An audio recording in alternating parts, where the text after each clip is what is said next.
are, announcing Snowmageddon tonight, check your email D2L Wednesday morning. If it does happen, I mean, if we get 3 inches of snow tonight, check your email D2L Wednesday morning. Obviously, if we don't get anything, just don't worry about that because we'll be here. If we do have 3 inches of snow, then more than likely we will not have class on Wednesday. Over the last, 5 to 10 years, MTSU has gotten very cautious about having class when there is, for the Deep South, excessive snowfall, which in some cases is a half an inch. In other cases, it's 3 or 4 inches. And I think that's because, not here, but I think at a number of other universities, there have been lawsuits from students slipping and falling on icy sidewalks. And so they sue the university, and the university has to pay out. So I think Dr. McPhee has kind of said, we're going to err on the side of caution. Again, that's only been over about the last 5 or 10 years. In 1995, when we had a hellacious January, I was teaching, I think, one night class, and every night for like 4 weeks in a row, or every class for like 4 weeks in a row, it got canceled because we had either snow or ice. And it was significant snow and ice. And MTSU never closed. I mean, one time we had 6 inches of snow, followed by like half an inch of freezing rain. Never closed. I had students driving from McMinnville and Franklin, and, crazy. Okay, having said all that, I lost my place. We are picking up with the chapter Adion, which is what? Chapter 3. We got that far. What we're going to try to do is get up to chapter 15, not through chapter 15, but to chapter 15, and then we will finish this on Wednesday. If we end up not having class on Wednesday, I might just send you a video link to a previous lecture for this same class to finish to finish Black Cauldron, so that we can then start and still be on schedule on Friday with Children of Lear, whatever it is, Castle of Lear. Okay, so Adion. Who is Adion? We talked about him. My days are all messed up. On Friday. He's the son of Taliesin, the chief bard of Prydain. Okay. He's not really a prince because Taliesin isn't a king, but Taliesin is kind of like royalty, if you want to think of it. He's kind of like the king of the bards, but he's not really a king. Okay. Adion, remember, has been put in charge of that third group of people who are going to assist in the recapture, or so the plan is, of the Black Cauldron. So, they go off, they start their march, their movement towards Enuven, and we're told at the bottom of the first page, okay, Taran reaches out to steady Eladir's horse because he's afraid it's going to fall. Right? And Eladir snaps at Taran, and Taran's like, I was just trying to help. Okay? In the top of 27, Adion says to Eladir, your horse carries a difficult burden, and so do you. What burden? Adion recounts a dream. Last night I dreamed of us all. I saw with a black beast. I saw with a black beast on your shoulders. Beware, Eladir, lest it swallow you up.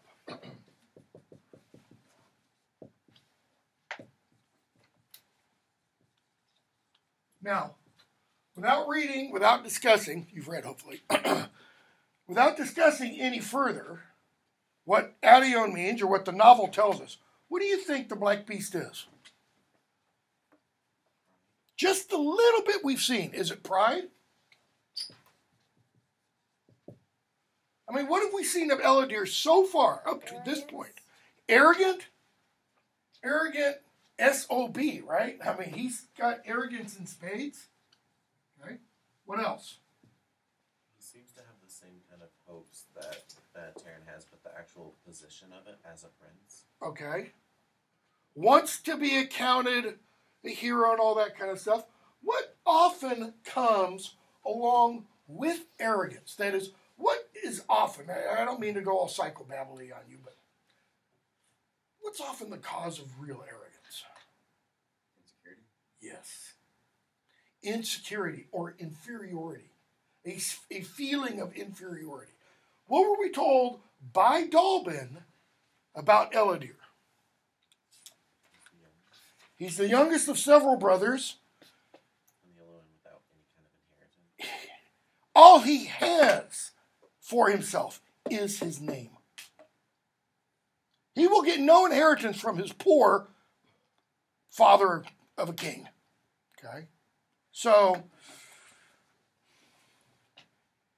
he has to do what? He has to make his way in the world just like Terran does. The only difference? Prince. Pig keeper. They both start with P. Okay? So, you carry a black beast. Beware, Eladir, lest it swallow you up. Spare me from pig boys and dreamers. Terran, what did you dream of me? You were filled with grief. Well, he's just a bright ray of sunshine, isn't he, this morning? Adion. Terran, what do I have to grieve?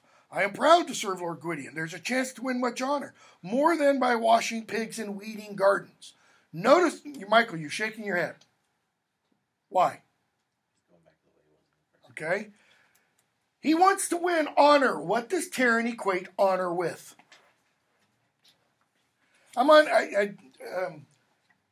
Orthodox Christian, like Eastern, Greek, Russian, Bulgarian, all those kind of Orthodoxes.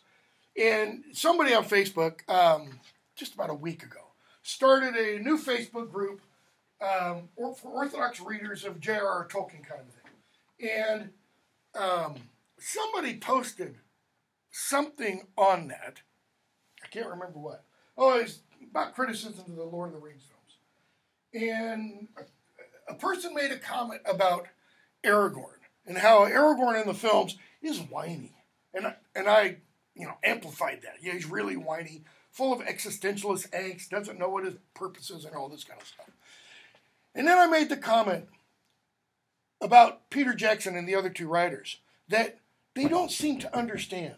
Heroism really has nothing to do with a sword and killing. You don't have to have a sword and kill somebody. You can update that. You don't have to have a rifle. You don't have to have a whatever and kill someone in order to be heroic. Heroism comes from where? It's in here. It's what? It's an attitude. It's the, I'm going to do this, right reasons, right purpose, etc. I'm going to do this even though I may die. Okay? Terran thinks heroism is what? It's glory. It's fame. Which is why when he first met Gwydion, he thought, you can't be Prince Gwydion. Why? What's he look like? A homeless guy down there on Broad Street. That's what he looks like. By the way, if you've never read The Lord of the Rings, when Frodo and Sam and Merry and Pippin, not Merry, he's out wandering. When Frodo, Sam, and Pippin first meet the person who becomes the king at the very end of the novel, he doesn't look anything like you'd expect the king to look. He looks like a homeless guy who's been living under bridges for a long time. And for the most part, he has been. Okay? So, Terran says, I am proud to serve Lord Gwydion. There is a chance to win much honor, more than by washing pigs and weeding gardens. And Adion just kind of gives Terran a little bit of friendly advice. We're not told how old Adion is. We know he's older than Terran. He's old enough to have gone to war, to have fought in battle. I have marched in many a battle host, notice. But I have also planted seeds and reaped the harvest with my own hands. Okay? Terran says there's no honor to be found in weeding a garden. That also probably includes planting a garden. Okay? And I have learned there is greater honor in a field well plowed than in a field steeped in blood.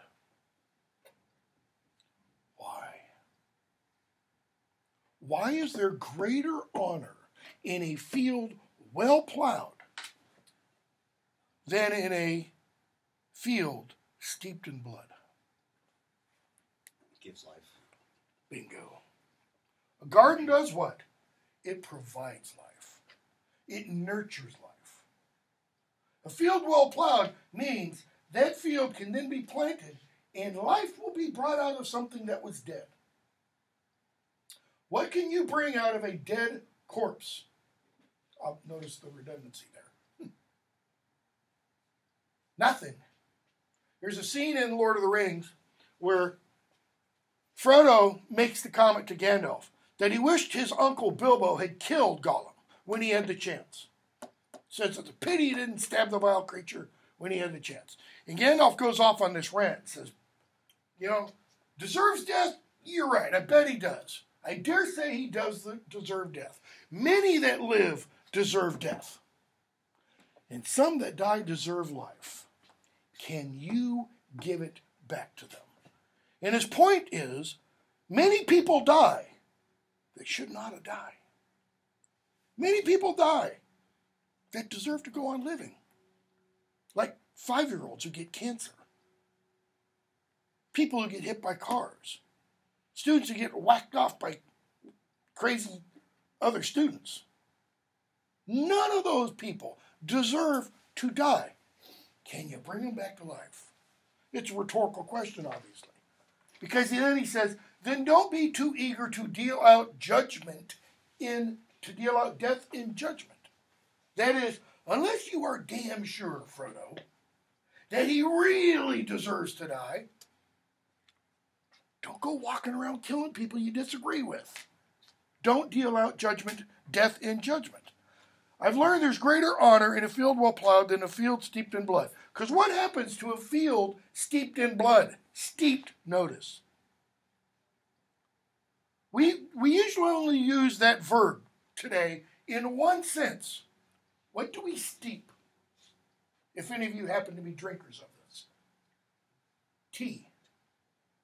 You steep tea leaves. You put the tea leaves into a mug, you pour the water over it, and you let them steep for, depending on how strong you want your tea, a few minutes to 5 minutes. Okay? And then you pull the leaves out and you drink the water. Notice the field is steeped. That means you walk around and it's like walking around on the ground outside today. After several days of rain, it squishes and sloshes. Anything going to grow in that field? It becomes barren. That field becomes dead. It will not come back to life. At least not for a long time. Little bit of foreshadowing. They're going to come to a place in Prydain that has been steeped in blood. And it's a dead land. Okay? You think Taryn understands any of this? It's like you're a poet and a dreamer. Okay? So, they keep going on. And as they ride on, Adaon kind of tells Taryn what he knows. Okay? Tells him where he's been. He has sailed far beyond the Isle of Mona, even to the Northern Sea. He'd worked at a potter's wheel. He'd cast nets with fishermen, etc. A forest lore he had studied deeply. This is page top 28. He says, there is much to be known, and above all, much to be loved. Be it the turn of the seasons, the shape of a river pebble. Notice, much to be known, and above all, much to be loved. And then what comes after the much to be loved is what is to be loved, not what is to be known. Notice what he says is to be loved. The turn of the seasons. The change from winter to spring. Spring to summer. Summer to fall. Fall to winter. Or the shape of a river pebble. Now, I don't know if you remember the first day of class, I talked about taking a 5-year-old for a walk through a forest. or along a rocky path. And what's that 5-year-old going to do? He's going to pick up a stone and go, wow, cool. Indeed, the more we find to love, the more we add to the measure of our hearts. Okay, leave aside for a moment the measure of our hearts, because I'll admit to you, not totally clear what he means by that. But the more we find to love, the more we add to the measure of our hearts. You might be familiar with a Christmas story of sorts. Been turned, I think you have a clue where I'm going. It's been turned into a famous Christmas seasonal cartoon on every Christmas. Anybody know what it is? How the Grinch Stole Christmas. Why? What happens to the Grinch? Remember at the beginning of Dr. Seuss's little story, describe the Grinch. My kids go, it's you, Dad. Or they used to when they were littler. Always grumpy, always grouchy, hates Christmas. Why? The noise. And so what does he resolve? What's he going to do? He's going to stop. He's going to ruin it for the Who's down in Whoville. He's going to stop Christmas from happening. How? He's going to take all their presents. Just the presents? Everything. Presents, trees, lights, food, decorations, the whole lot. He takes it all. And so he and his little dog, can't remember the dog's name, they go up to the top of Mount Crumpet, and what do? They sit up there, and they wait for Christmas to come down in Whoville. And what happens? They sing. Morning comes, and they sing. And he's like, what the hell? Why are they singing? They don't have anything. They have even less than they had before, quote-unquote, Christmas time came, right? Okay. So why are they singing? And he sits there and he thinks and he thinks and he thinks. And what conclusion does he come to? Maybe Christmas doesn't come from a box. Maybe it doesn't come from a store. Maybe it doesn't come from a meal. Maybe it doesn't. And what happens to him? It's exactly what Adion is saying here. The more you find to love, what happens to the measure of your heart? And the Grinch's heart grew, I think it is three times that day. And he is suddenly filled with love. Why? Because he experiences. He has a transformation of sorts. Adion's face was bright in the early rays of the sun, but a trace of longing had come into his voice. Notice, as he's saying this, it's kind of like the sun is shining on him. Okay? Because every description we get in here is essentially from Terran's perspective. It's Terran looking at Adion, seeing the sun shining on his face. When Terran asked him what was amiss, he said, I'll be glad when we're done. Why? My girlfriend's up north. I want to get back home. They're engaged. Notice they're engaged. Why the hell's he gone off to war then? He was asked to. Okay? So, everybody's in good spirits except for Dolly, and, one would imagine probably Eladir, even though he's not mentioned. So, Adion sings a song, they go to sleep, we're going to skip a bunch. Eladir saves Terran, bottom of 30, top of 31, showing his great strength.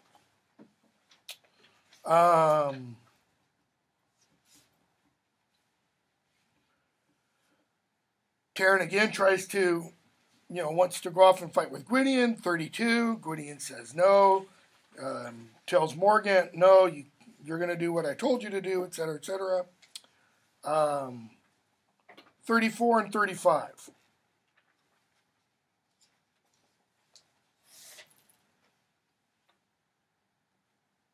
Terran sees, top of 35, he sees Gwydion again, And he rides up beside him and says, come on, let me go with you.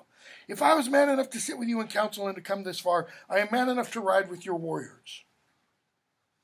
Do you love danger so much? Gwydion means the task we have is the most dangerous. I mean, the question implies that.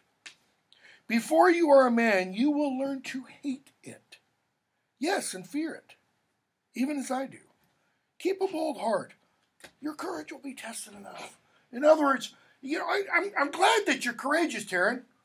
Hold on to that. Why? Because by the time we're done with this, you're going to need that. Because you're going to be scared you know whatless. Taryn turns away, goes back. Adion gives him first night watch. Okay.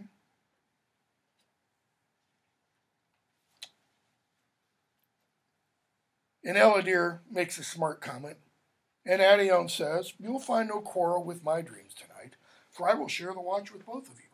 Sleep, Eladir. In other words, Adion's going to stay up all night. He's going to keep watch while Taryn keeps watch. And then later when he tells Taryn to go to bed, when Eladir keeps watch. Or if you will not sleep, talking to Eladir, at least keep silent. Just shut up, please. So, Eladir goes to sleep. Taryn and Adion talk. I wish Gwydion, top of 86, I think it's 86, 36. I wish Gwydion had let me go with him.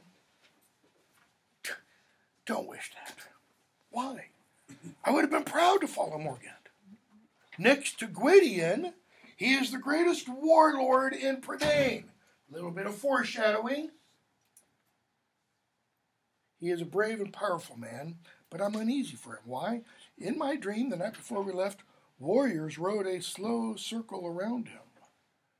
And Morgant's sword was broken in weeping blood. When you have soldiers in a heroic society riding in a circle around you, that means only one thing. You're dead. Usually it means you're dead and have been buried. And they're riding and they're singing kind of your funeral dirge. Okay? Taryn, well, maybe there's no meaning in it. Maybe your dreams are meaningless, Adion. Does it always happen that your dreams are always true? He says, well, there's truth in all things if you understand them.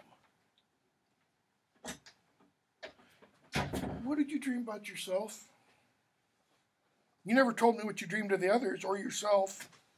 And Adion doesn't say anything. We're not told why. Chapter 4, we get in the shadow of Dark Gate. Okay? Gurgi follows them. Eilonwy follows them. Page 40. Eilonwy says, Gurgi remembered to bring his wallet of food, but what's the problem? Yeah, it's blah. Imagine it's kind of like eating dog bones. You could eat, humans can eat dog bones, but they don't taste good. My kids, when they were really little, 4 or 5 years old, go to the grocery store, one of them would be sitting in the basket, a little box of dog bones, and she'd open it and start, eat it. And I'm like, whatever, keeps her quiet, leaves me alone, etc. Okay? It's tasteless. That's often the trouble with magical things. They're never quite what you'd expect.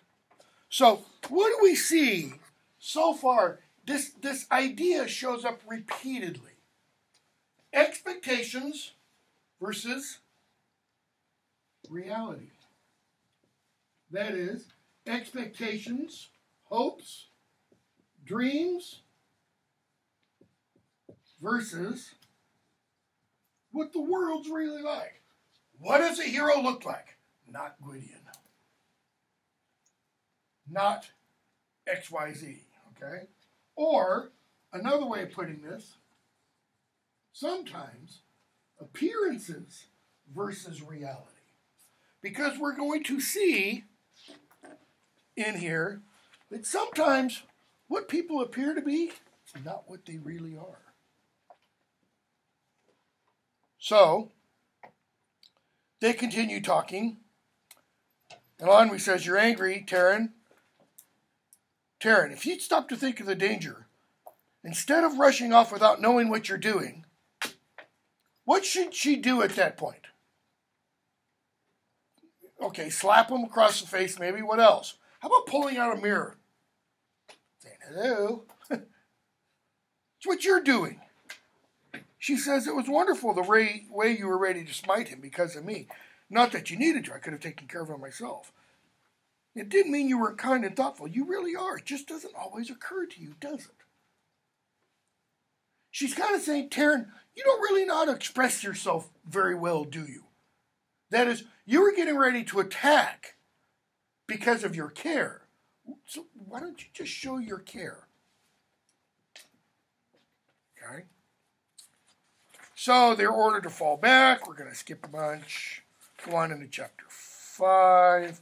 Skip chapter 5. Chapter 6. They meet Gwistel, page, earlier. Pick up on page 57.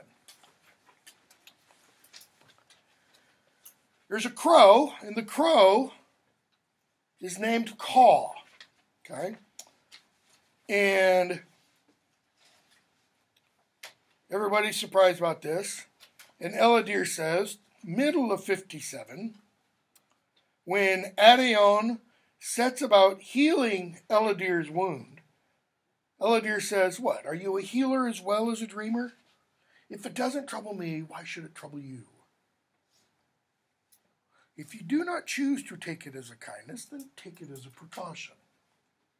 In other words, out of the goodness of my heart, I want to ease your pain of this wound. But if you don't want to think of it that way, think of it this way. You might slow us down.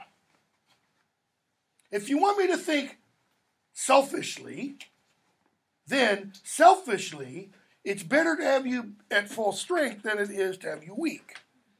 There is a hard and dangerous travel before us. I would not have you fall ill and delay us. I won't delay you, Elodie says. Okay? They continue talking. Let's see, we get to the end of that chapter. Maybe we'll get further than that. Chapter 7, Caw.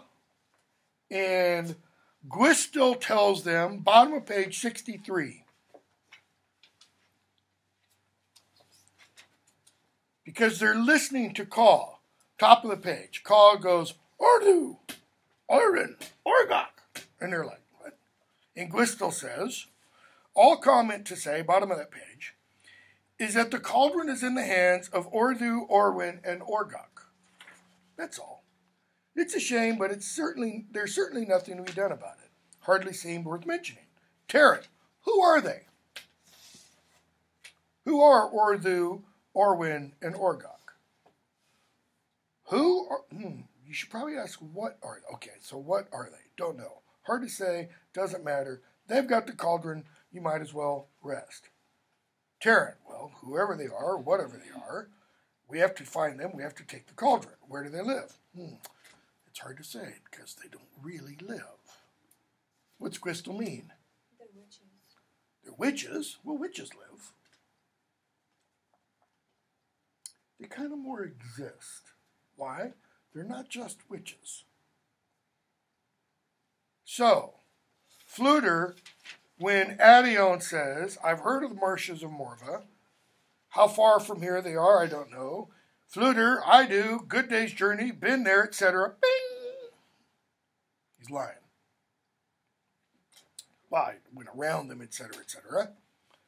So, Dolly says,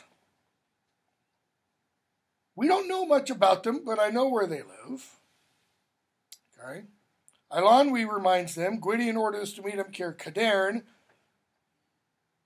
Gwydion didn't tell us to do what? What does Taryn want to do? Go find whoever these three people are and take the cauldron. That's not what they were ordered to do. Taryn, yeah, but he didn't know. that we would find the cauldron. She says, but you haven't found the cauldron. But we know where it is, Fluter says. And that's just as good. Really? Is it? Is knowing where something is just as well as actually having it? Or is knowing that something is just as good as actually having it? Okay? So, Ilanwi says, well, if you've got any news about it, the only wise thing to do is to find Gwydion and tell him. Terran, it may be wiser returning to Gwydion. King Morgant and his warriors can lend us their strength. He spoke these words with some effort. This is top of 66. But in the back of his mind, he yearned to find the cauldron to bring it in triumph to Gwydion. Why? What would bringing it in triumph to Gwydion really mean for Terran?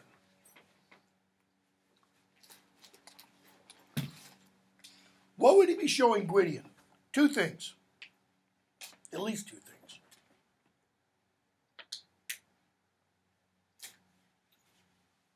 One, you should have let me go with you. And two, see, I can do it. You can trust me. I can be a hero. Okay? So, he says, it seems to me then, but Eladir interrupts him. Take your friends, let us make a parting here. Parting? You think I would turn my back now when the prize is nearly won? Prize. Won. What does the cauldron become? Something to be desired. Go your way, pig boy, I shall go mine, to the marshes of Morva themselves. Wait for me, warm your courage beside the fire. I'll bring the cauldron back. So now what does it become? A competition between Terran and Eladir. And what has Eladir already done to Terran? A couple of times. He's put him down. He pushed him down in the mud when he first met him. So now Terran has something to prove. To whom? Gwydion, Dalbin, Ilanwi maybe, himself.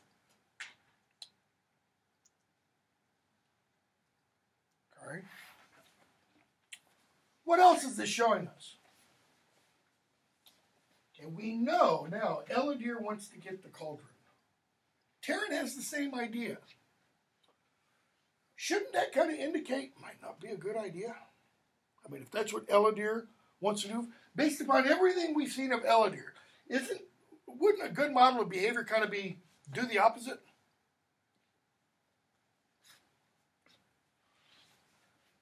Dolly.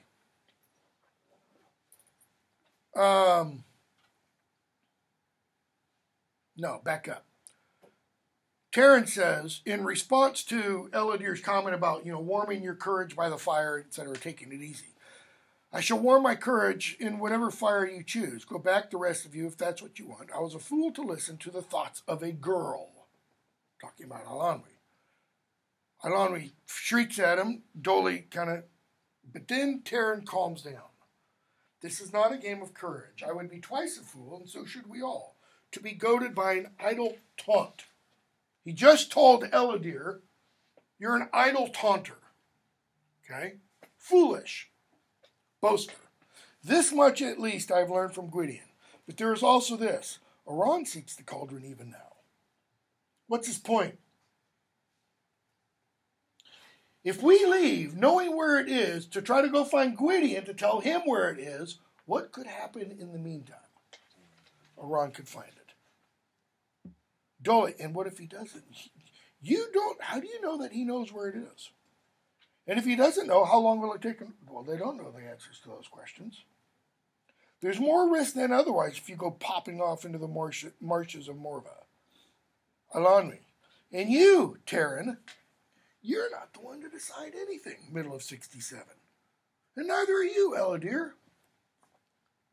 Adaon is the one in charge. And yet, what has Adaon said during this whole he's just silent. He's just sitting there letting them go back and forth. And Adion says, I can't choose. I have said nothing for or against your plan. The decision is greater than I dare make. Above my pay grade. That's what Adion means. I don't know what to do. Terran, why? Why? You should have all the answers. Of all of us, you know best what to do. How? Have any of Adion's decisions, whatever decisions he's had to make so far, have any of those gone wrong? Has he been wrong in his analysis of anybody? Nope. He's pretty much spot on every time. Perhaps you will understand one day. For now, choose your path, Terran of Caradalbin. Wherever it may lead, I promise you my help. Okay? Terran, choose your path. I will help you. I will help you means what? You lead, I will follow. What's he just given Terran? What kind of choice? Yes, it is a choice. Choice to lead. What's Terran been seeking from the beginning of the first book? Glory, honor. How do you get that? By leading, not by being a follower. Okay? We hear about famous generals who went into war, right? How often do we hear about famous privates? Very seldom. Unless those privates were privates who, quote unquote, did just amazing, things of heroism. Terran says, I'm going to the marshes. Notice, I, not we, I. All right, Adion says, so it shall be. Dolly, well, I guess I'll go along too. Do what I can, but it's a mistake. Fluter, mistake? No. Can't keep me away from it. So, by Terran saying, I'm going to go, what does that mean? They're all going to go. Okay? Except for Gwistil, and we find out Elodie takes off. Okay? Next chapter, chapter 8. Bottom of page 70. We're told Elodie had spoken to no one since leaving the melancholy Gwistil. Why? Because Terran's kind of now in charge. He says to Eilonwy, I think he really would have tried to bring back the Cauldron by himself. You know how much of a chance he would have had alone. That's the kind of childish thing I'd have done when I was an assistant pig keeper. Notice, when I was. He still is, isn't he? He just has a little reprieve from that job. You're still an assistant pig keeper, Eilonwy tells him. You're going to these silly swamps because of Elodie, and anything else you say is pure nonsense. Don't tell me it wouldn't have been wiser to find Gwydion, but no, you have to decide the other way and drag the rest of us along. Now, is that quite fair? Does everybody else have to go along? Nope. They each do what? They choose their own path, just like Terran did. Okay? Bottom of 71. Terran notices Adion's face. On his face was a look Terran had never seen before and could not fathom. In it was pride, yet more than that. It held as well a light that seemed almost joyous. That is, like there's a light shining within Adion. And after a long pause, Adion says, there is a destiny laid on us to do what we must do, though it is not always given to us to see to it. To see it. There is a destiny laid on us to do what we must do, though it is not always given to us to see it. In The Lord of the Rings, fairly early on, second chapter, Shadow of the Past, Frodo asks, once he learns that this little ring he has is Sauron's one ring of power, he says, I wish it need not have been found in my day. That is, I wish I didn't have the ring. And Gandalf's like, gee, really, Frodo? So does everyone. That is, everyone wishes that bad things didn't happen. But Gandalf then goes on and says, but that's not up to them. Here's what's up to them. What to do with the time they have. For what purpose? To bring such comfort and consolation in bad times as they can. And then he uses language that Adaon might use. To do what? To root such evils out of the world, to weed the world, and to leave good earth for those following to plant in. Okay? That's what Gandalf says. Adaon is essentially saying the same thing here. Taran, I think you see many things. Tell me what you see, Adaon. Many things which you tell no one. It's long been in my mind, and now more than ever. About the dream you had the night in Caradalban. You saw Elodir, you saw King Morgant. To me you foretold I would grieve. What did you dream of yourself? I saw myself in a glade.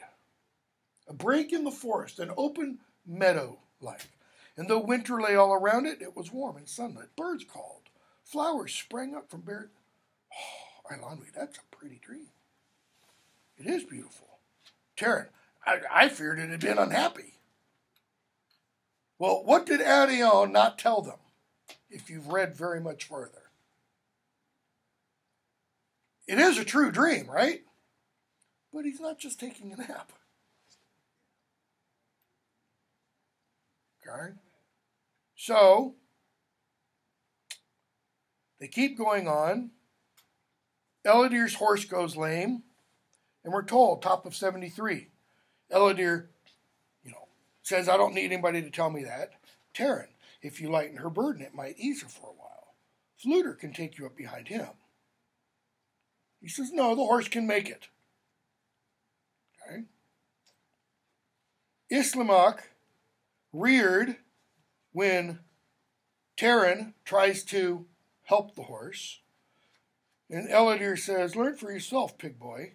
Her hooves are sharp as knives, as you will see. And what happens? Taran grabs the horse's bridle, calms it down, okay? And he pulls a pebble out of its hoof. Page 74. There's a place deep in the hoof. Anyone can miss it if they don't know how. It was Call who showed me how to find it. Okay? You've tried to steal honor from me, pig boy. Will you now rob me of my horse? Elodir says that. Taran had expected no thanks, but the angry thrust of Elodir's words took him aback. Elodir's hand was on his sword.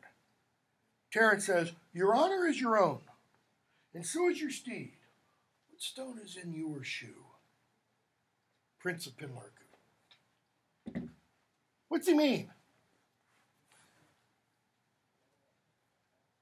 We have an old phrase. It's old because nobody wears these things anymore. Who put a burr in your bonnet? Okay. He's saying, what's your problem, Elodir? What has got you so out of sorts? Because what happens to the horse almost immediately from removing the pebble? It's calm. Taran wants to know, where's the pebble in Elodir's soul? What is causing him this problem? Okay? 75. Adaon says, I commend your patience. The black beast spurs Elodir cruelly. Notice, Elodir is being ridden, just like his horse is. And Elodir's black rider is doing what? Jamming those spurs in his side. Taran, I think you'll better once we find the cauldron. There will be glory enough for all to share. Adaon, is there not glory enough in living the days given to us?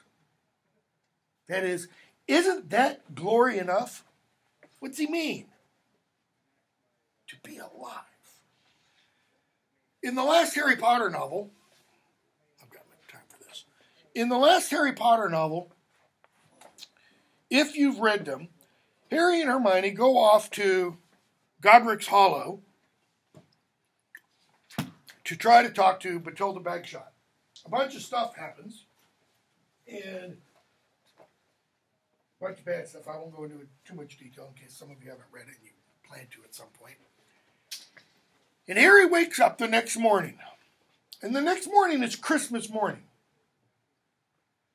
And Harry's sitting on a hillside looking out over a valley full of fir trees, and down in the valley there's a little church. It's somewhere in the Highlands of Scotland, and you can hear Christmas carols.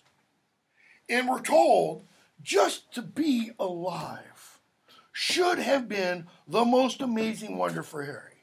But instead he's thinking of what he's lost. And he's thinking, the whole damn universe doesn't care about me.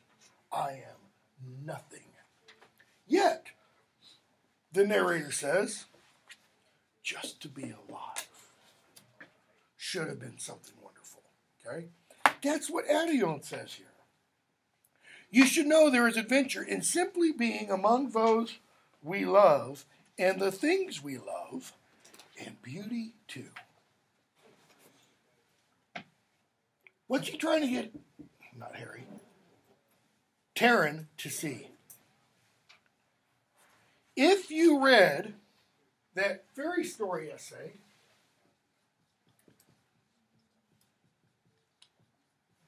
this is Tolkien's idea of recovery. Seeing as we were meant to see, seeing there is glory in everything, seeing everything as just wonderful, okay?